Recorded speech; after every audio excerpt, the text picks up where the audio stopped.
So trying to fit the Lectric XP 3.0 into a Tesla Model 3 in my current configuration does not seem to be possible. So you can see the handguards that I added a little bit of height here, and the shifter's still not clearing, but the reason for this is likely the foot peg. So you can see the foot peg here on the opposite side. It's probably too dark to see it, but the foot peg is also raising this part of the bike enough that it doesn't slide through. But without the passenger foot pegs and without these aftermarket handguards I added, I think it would slide into the trunk perfectly, and you could actually slide the bike all the way forward on the backs of the seats, and you could fit a second bike. So again, because of the modifications I have on it now, it's not possible to transport through the trunk in the back. I may try to see if it can squeeze it through a side door, but at least that's what I'm finding at this point. So how about fitting the Lectric XP 3.0 into the back of a first generation Chevy Volt? I don't see any challenges here, being as how it's got such a big hatch opening, but it does have kind of a high lift over height, so that's one of the challenges, getting it up and over.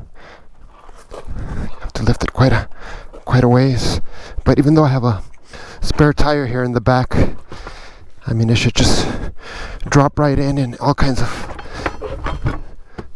ways, right? You can move it further forward, sideways. You can probably fit 2 or 3 of these in the back of this without any issue.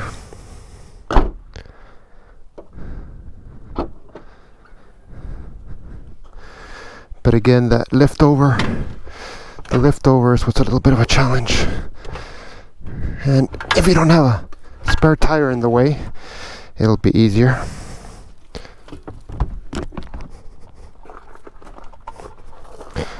Careful not to scratch the paint on the bumper there.